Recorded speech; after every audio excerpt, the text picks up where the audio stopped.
In today's brief video, we're going to be talking everything weed and mental health related. We're going to discuss depression, anxiety, psychosis, schizophrenia, disassociation, and much more. As an individual who personally struggled with THC or marijuana addiction, this topic really hits home for me. And I'm going to be sharing parts of my personal story with you guys throughout the duration of today's presentation. Let's jump right into it. Weed use gone wrong. Can weed trigger schizophrenia? I can tell you this much. When it comes to weed-induced psychosis, which is a potential symptom of schizophrenia, this is what nightmares are made of when it comes to some of the more serious side effects of cannabis use, or rather cannabis addiction. What we're going to be doing in today's videos, guys, is I'm going to be dissecting this article, When Cannabis Use Goes Wrong, Mental Health Side Effects of Cannabis Use That Present to Emergency Room Settings. This article was published in Frontiers of Psychiatry. It's a peer-reviewed article.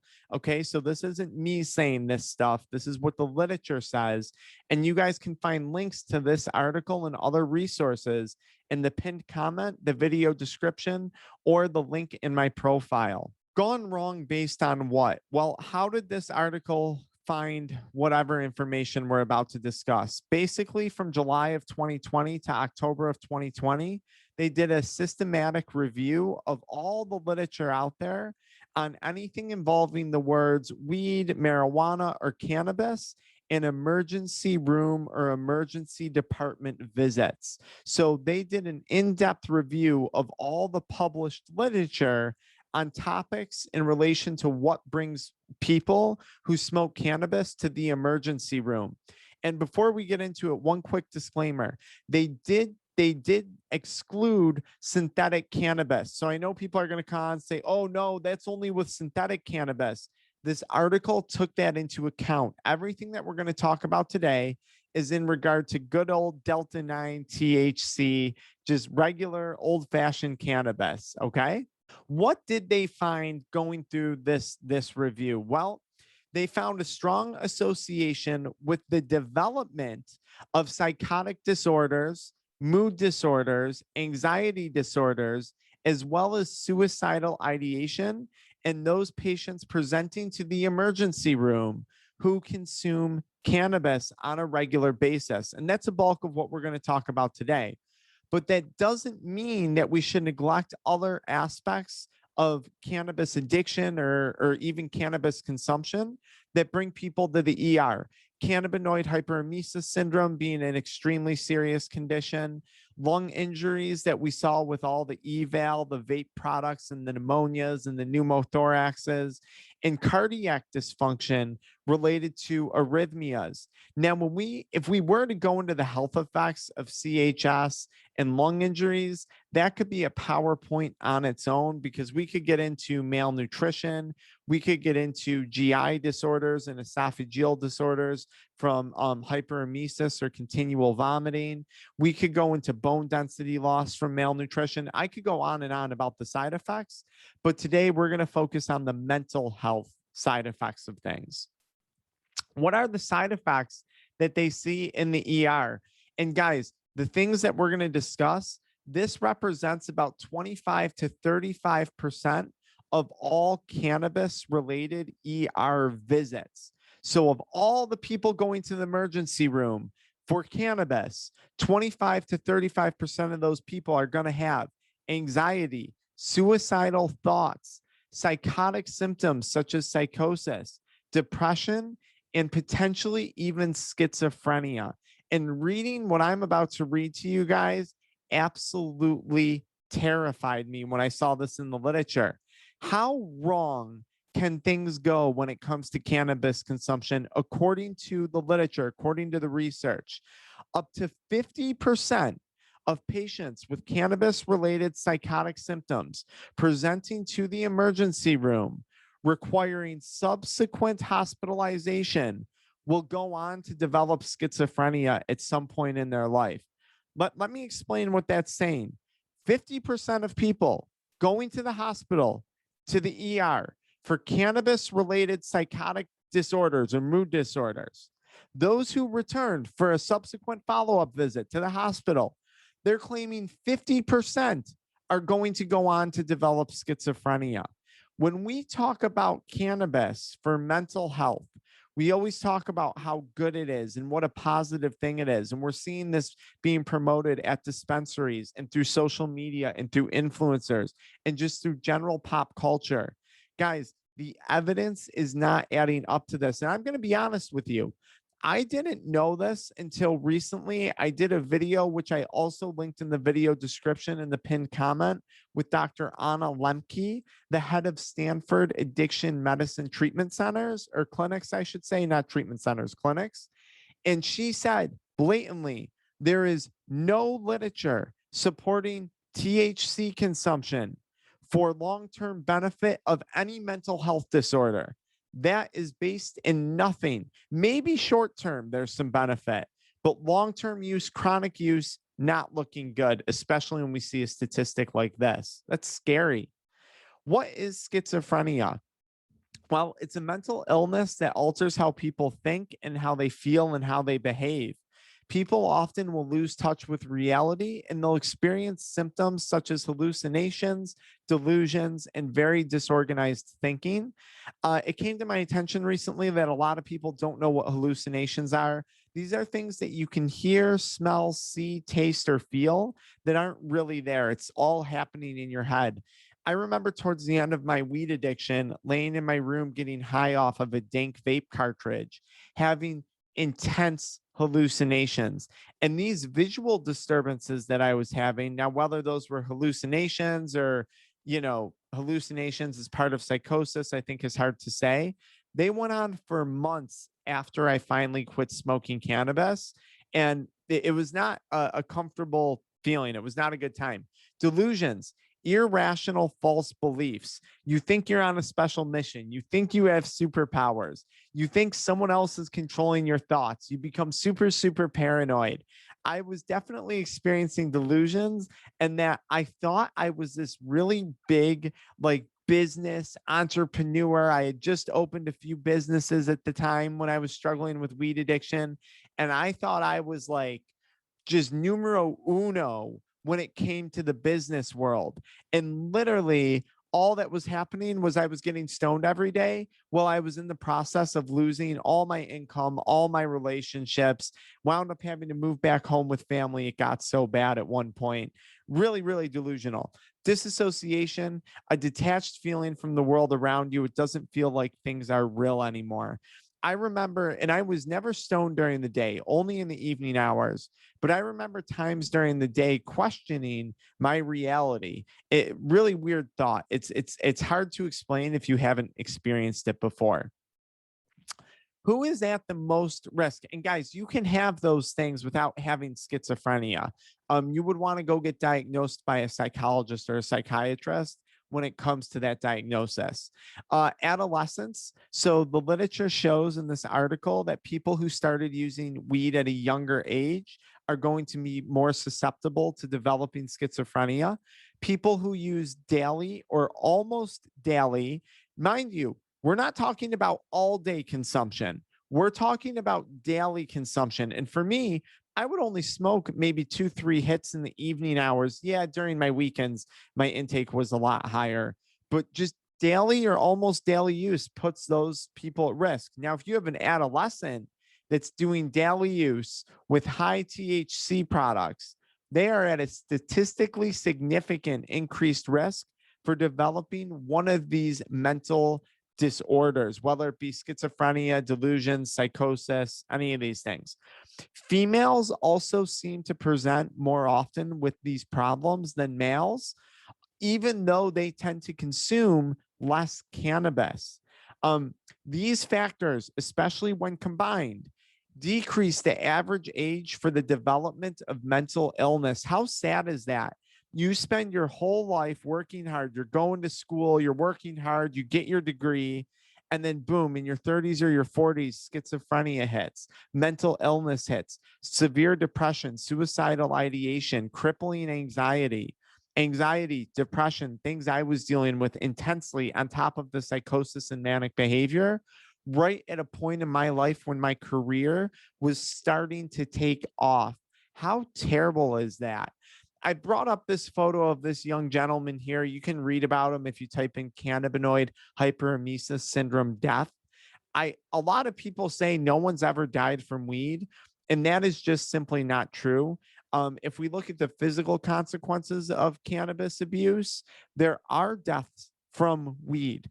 There are lung injury related deaths from cannabis consumption. Yes, mostly in black market products, but it does exist. So just throwing that out there, guys. And the point of this is it's not to bash weed, it's not to fearmonger. It's know the risks, know what you're dealing with. Had this younger gentleman or his family known, maybe this could have been prevented. All right. What about some statistics? Should we make it legal? What are we seeing in legal states? For the record, I support legalization. I just do. But what's the data say? Okay, 25 to 30% of all cannabis related ER visits involved anxiety, suicidal thoughts, and psychotic symptoms. This is looking at hospitals throughout Colorado. They were doing studies there. A Colorado study found out of 4 million ER visits, people who presented with cannabis use had a 5 times greater prevalence of mental health diagnoses and mental illness in the coding for the billing on what brings people to the ER. So, in a Colorado study where we have legalization, a 5 times greater presentation to the hospital with mental illness and people with cannabis use. Colorado has seen statewide significant increases in cannabis ER visits since legalization. A lot of people say legalize, make it safer. You're going to have less black market products, less hospitalizations. Currently, the literature is stating otherwise. Colorado has seen significantly increased amounts of adolescent cannabis ER visits since legalization. Guys, my company is currently working on a CDC grant in New York State with New York State school systems to start to rapidly raise awareness regarding cannabis use, especially when it comes to adolescents. Cartridges are rampant among our high schools. It's every day I'm seeing TikTok videos of kids greening out or practically overdosing, not dying. I should maybe say rather reaching a state of acute cannabis toxicity on TikTok, YouTube. I've made reaction videos to them before. It is so sad what's going on. And I've said it before in my videos. I'm pro legalization. And the best way to achieve pro legalization is through ongoing education and awareness, something that is deeply lacking right now when it comes to the potential harms of cannabis use. And again, talk about cannabis, you're only going to hear it's a miracle cure for mental health, something that I once was under the impression of myself. A note on suicidal thoughts. 2020 to 2021, there was a 4% increase in suicidal death. 11% of Americans smoke cigarettes. 16% of Americans now smoke weed. Weed is one of the fastest growth used substances right now in the United States. With perceptions of safety, with legalization on a state level and the impending federal level, more people are consuming cannabis. Less people are smoking cigarettes. That's good. More people are consuming cannabis. Now, this is interesting when it comes to suicidal stuff. 74% of people with acute psychiatric symptoms had suicidal ideation, anxiety, and psychotic symptoms, according to one of the studies referenced in this review article that I'm talking about. 74% of people in the hospital with acute psychotic symptoms of cannabis use had suicidal ideation. That's a scary thing when we're seeing an overall rise in suicide trends. Okay. Colorado suicide data shows 77.5% increase in cannabis positive toxicology reports for suicide victims pre-post legalization. So legalization went up. The amount of cannabis found in suicide victims also rose. That's a really terrifying statistic. especially when we're talking about something my company is deeply involved with, youth and suicide prevention and the rising rates of cannabis use. My company is also extremely concerned, and this is a position we're standing firm on right now in high schools, with the association of violence and cannabis use among high school students. And I think we're going to be terrified when the literature starts to come out on some of these more violent high school crimes that we've seen, and toxicology reports with regard to cannabis consumption. I understand people say cannabis makes people mellow, it doesn't make people agitated. And guys, I hate to say it, the literature is saying otherwise. If we look at one of the most violent criminals throughout our history, Pablo Escobar, he was a terrorist, right? He was not only a criminal, he was a domestic terrorist. His drug of choice was cannabis. This was a guy who didn't drink, he didn't smoke. And I would argue, I don't know this, I'm on a side tangent, that Pablo Escobar suffered from cannabis-induced psychosis. That's my guess. 53% of people say marijuana has positive effects on those whom use it, according to one major poll that was run. And I linked all this stuff in the video description. People's perception is overwhelmingly that cannabis has positive effects on mental health. Now, I want to point something out. Obviously, we went through COVID. COVID-induced psychosis and isolation was a risk factor for psychosis. But what happened? A lot of people started to buckle down on cannabis and alcohol consumption throughout COVID. My offices, our one-on-one coaching was booming and continues to boom post-COVID because of this, okay? And what I'm trying to say, guys, is you take what we went through with COVID and the risk of COVID-induced psychosis because of isolation and cutting ourselves off from other people. You take the increased drug consumption. You guys saw the lines at the dispensaries, and what if you saw the data on weed maps and in-home orders for cannabis, you saw the lines at the liquor stores. We are setting ourselves up for a recipe of disaster going forward when it comes to COVID related illness and future pandemic stuff and addiction. It is not good. And not to mention the opioid epidemic that continues to go on and the amount of deaths we saw with that. What are the other stats saying when it comes to this? What about Canada, where we have legalization? 106 to 186 cannabis attributed cases of schizophrenia per year show up to the hospital in Canada. Now, people say that doesn't sound like a lot, but schizophrenia is a very expensive disease process. And they stated in this article that it has these 186 cases of all the Canada's population has resulted in a measurable burden on the Canadian healthcare system. That's wild to think that 100-something people a year are developing schizophrenia from cannabis, and that the healthcare system is able to financially measure that burden is just mind-blowing to me. 8% of cannabis ER visits in one Canadian study needed inpatient therapy. Guys, I've worked with several Canadian clients whose children, typically it's a child that they're calling for, are either being admitted to the ER or just getting out of the ER for cannabis-induced psychiatric symptoms such as psychosis, schizophrenia, delusions, hallucinations, suicide attempt, all of these things. 8% of them are needing inpatient therapy while they're there. If you're looking for a reason to quit, protect your brain.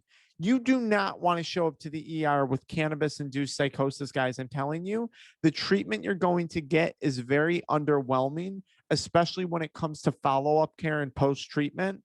They dope you up. You're out of there on your own afterwards. It's very scary. It's very, very scary. On 4/20, so the weed holiday in Canada, okay, emergency services have to put in place advanced planning for the spike in ER visits that they intend on seeing due to cannabis-induced mental health complications. This is a 10-year study across multiple hospitals in Canada. Let me repeat that. What they found was that on 420, there's a massive spike in cannabis-induced mental health complications across all Canadian hospitals. This is terrifying when 53% of the general population is going around saying weed, THC containing products is a benefit for mental health. Hospital visits are saying otherwise. We're not seeing less hospital visits because of cannabis. We're seeing an increased amount in hospital visits, especially with regard 73% are there. They're 20 to 35% are there because of mental health complications. That's crazy. Cannabis toxicity or poisoning, what's it look like? Agitation and aggression in 22.9% of people, psychosis in 20% of people, anxiety in 20% of people.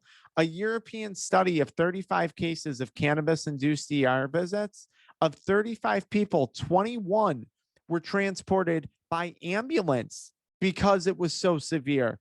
4 were admitted to inpatient therapy. 4 out of 35 cases needed inpatient care because their mental health complications were so severe. That is mind blowing. And guys, it's not shocking. Looking at the cartridges, looking at the lack of regulation on products, looking at now all the variants that you can buy in your random gas station or smoke shop, looking at the really legal high concentration THC, none of this is shocking. But it's good for anxiety, right? This is something that I believed. And breaking through this mentality, this thought process was a crucial step in my quitting. Realizing that the weed was actually making the anxiety worse was like a mind blowing realization and a key part of quitting. Because when it comes to quitting, you have to let go of any perceived benefits, and understanding the facts surrounding cannabis use can help with that.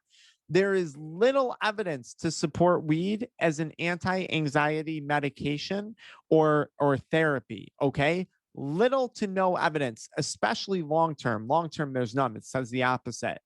One study of ER patients who had used cannabis in the past 30 days found reasons for use included. So they asked patients in the hospital who have used cannabis before. This was a huge study.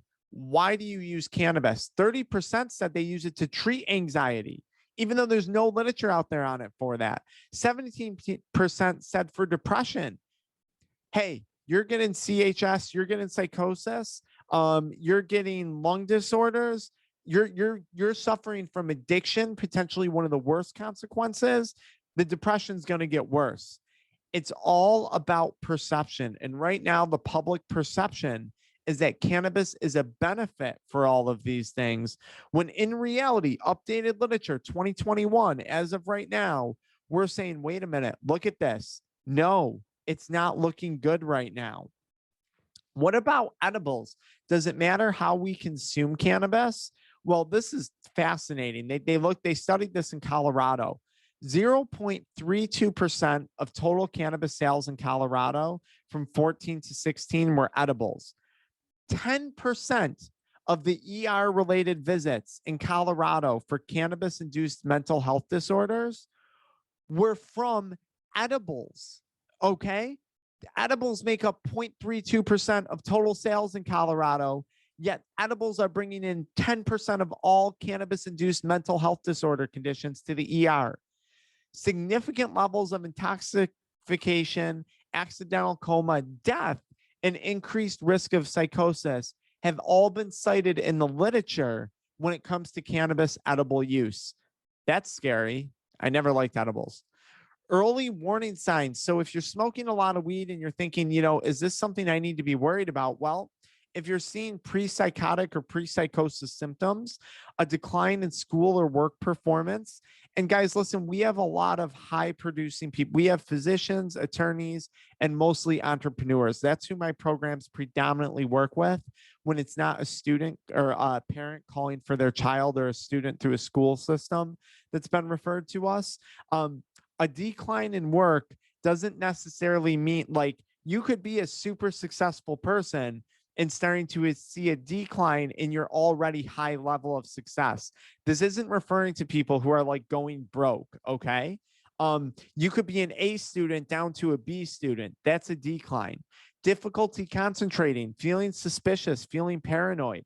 A decline in basic hygiene, right? Is there self-care? Are you brushing your teeth in the morning? Are you brushing your teeth at night? Are you showering regularly? Are you cleaning your clothes, right? Spending lots of time alone, and an overall lack of feeling or very inappropriate strong emotions. I was strong to anger, and I had a lack of empathy throughout my state of psychosis. That was what I had going on, and a number of those other things as well too. Obviously, almost all those other symptoms. Here's the crazy thing, guys. Most people, let's take COVID, they were getting drunk and they were smoking weed. Statistically, the data says that. If you are consuming other drugs, which, mind you, this study separated people going to the hospital into individual groups, people presenting with cannabis and alcohol, just cannabis. I covered, guys, the people going for just cannabis in their system, by the way. So for anyone watching this saying, Dr. Frank, yeah, but they were probably drinking or doing other drugs too. No, they tested them when they went to the hospital. It was just cannabis that we talked about. Now, if you're pounding energy drinks, watching a ton of social media, binging pornography, consuming a lot of nicotine, doing cocaine, doing psychedelics, drinking a lot of alcohol, these things alone, each of those things alone can cause psychosis. You can get psychosis induced from consuming too many energy drinks, period. No other substance, okay? Google it. It's a real thing. Many people, if you're like me, are combining all of those things: weed, energy drinks, alcohol, binging adult media content. You are setting yourself up for a disaster when you hit that next point in your life. If you're 40, maybe it's going to hit when you're 60. If you're 30, maybe it's going to hit when you're 40. If you're 15, it might hit when you're 25 or 30. Protect your brain. Your brain is the only thing you can control in life. And the last thing you want to do is put yourself in a category for increased risk of schizophrenia, hallucinations, delusions, things that we actually kind of start to become out of our control. Now what? I have good news. It does get better. Cognitive behavioral therapy, motivational talk therapy, peer-to-peer work, and above all else, developing a plan to quit. Right now, you can go to the video description or the pinned comment and you can book a one-on-one call where I will work with you to help you quit smoking weed. We will develop a plan. If you're suffering from psychosis, if you're suffering from these symptoms, we will develop a plan to help you. So check that out. Get the free handout on quitting weed if you don't want to do that.